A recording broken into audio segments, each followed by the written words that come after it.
Assalamualaikum warahmatullahi wabarakatuh. Saya dari kelompok 2 ingin mempresentasikan hukum acara perdata yang disusun oleh saya sendiri, Harista Tirestiasari, nomor NIM 102200127, dan Supriyanto, nomor NIM 102190079.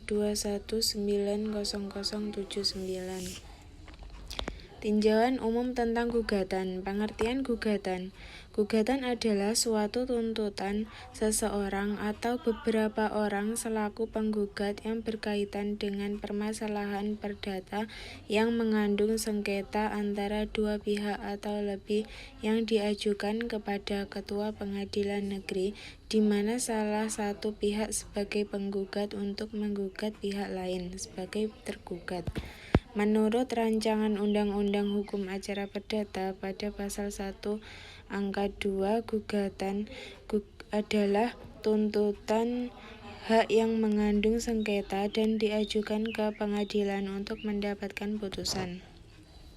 Syarat dan prosedur pendaftaran gugatan. Syarat yang pertama syarat formal, kedua syarat substansial. Prosedur pendaftaran gugatan. A. Pendaftaran gugatan. Pendaftaran gugatan perdata ditunjukkan di pengadilan. Menurut pasal 118 ayat 1, HIR mengajukan gugatan perdata diajukan di pengadilan negeri berdasarkan kompetensi relatifnya, berdasarkan tempat tinggal tergugat atau berdomisili hukum yang ditunjuk berdasarkan kesepakatan. B. Membayar panjar biaya perkara setelah melakukan pendaftaran gugatan di pengadilan negeri di kepanitiaan. Langkah selanjutnya adalah penggugat wajib membayar biaya perkara. C. Registrasi perkara. Registrasi perkara adalah pencatatan gugatan ke dalam buku register perkara untuk mendapatkan nomor gugatan agar dapat diproses lebih lanjut. Registrasi perkara dilakukan setelah pembayaran panjar biaya perkara. D. Pelimpahan berkas perkara kepada Kepala Pengadilan Negeri setelah panitera memberikan nomor perkara berdasarkan nomor urut dalam buku register perkara. Perkara tersebut dilimpahkan kepada Ketua Pengadilan Negeri. Pelimpahan itu harus dilakukan secepat mungkin agar tidak melanggar prinsip-prinsip penyelesaian perkara secara sederhana, cepat, dan biaya ringan, selambat-lambatnya 7 hari dari registrasi. E. Penetapan majelis hakim oleh Ketua Pengadilan Negeri setelah Pengadilan Negeri memeriksa berkas perkara yang diajukan panitera. Kemudian Ketua Pengadilan Negeri menetapkan majelis hakim yang akan memeriksa dan memutus perkara. Bentuk gugatan. 1. Gugatan lisan. 2. Gugatan tertulis. Isi gugatan. Persyaratan mengenai isi gugatan dapat dilihat dalam pasal 8 ayat 3 RV yang mengharuskan gugatan memuat 1. Identitas para pihak. Identitas para pihak dalam gugatan adalah ciri-ciri penggugat dan tergugat yang harus dicantumkan dalam gugatan, yaitu nama serta tempat tinggalnya. Namun menurut Darwan Prince, identitas para pihak tersebut pada umumnya menyangkut nama lengkap, umur atau tempat dan tanggal lahir, pekerjaan dan alamat atau domisili. Dan menurut R. Suroso, yang dimaksud dengan identitas adalah ciri-ciri dari penggugat dan tergugat ialah nama, pekerjaan, tempat tinggal.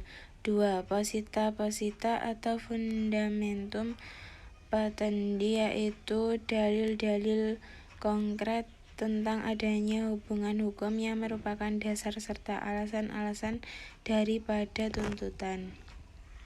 Tinjauan umum tentang perubahan surat gugatan. Cara mengajukan perubahan surat gugatan. Perubahan gugatan dapat dilakukan dengan renvoi atau pembetulan perbaikan tambahan yang dilakukan di hadapan hakim di muka persidangan.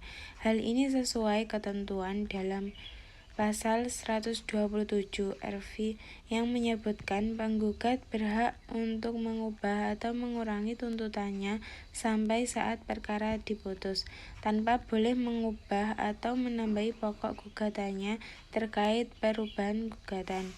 Mengenai batas waktu pengajuan perubahan gugatan, 1. Sampai saat perkara diputus. 2. Batas waktu pengajuan pada hari sidang pertama. 3. Sampai pada tahap replik duplik. Syarat perubahan gugatan. Walaupun penyusunan surat gugatan sudah dilakukan secara cermat dan teliti, namun kadangkala dapat dirasakan adanya kekeliruan dan kekurangan. Sehingga bagi penggugat, perubahan gugatan sangat diperlukan untuk menghindari putusan hakim yang menolak gugatannya atau gugatannya dinyatakan tidak dapat diterima. Di satu sisi, perubahan gugatan menguntungkan bagi penggugat, di lain sisi dapat merugikan pihak tergugat. Oleh karena itu, dalam hal terjadi perubahan gugatan, sudah sewajarnya apabila kepentingan tergugat harus diperhatikan, sehingga tergugat tidak dirugikan. Akibat hukum perubahan surat gugatan. Akibat hukum perubahan surat gugatan. Gugatan dalam perkara perdata merupakan hal yang utama dan menjadi titik tolak dalam pemeriksaan sebuah perkara. Sebagai sebuah dokumen hukum, tentulah sebuah gugatan tidak bisa dibuat dan disusun dengan sembarangan. Meskipun demikian, tidak jarang terjadi sebuah gugatan didaftarkan belum disusun dengan sempurna, meskipun secara formal sudah memenuhi syarat, sehingga setelah gugatan didaftarkan di awal persidangan perkara perdata, bisa terjadi penggugat melakukan perubahan atas gugatan yang sudah didaftarkan sebelumnya sidang pertama. Sekian dari kelompok 2. Apabila ada kesalahan tutur kata, mohon maaf. Assalamualaikum warahmatullahi wabarakatuh.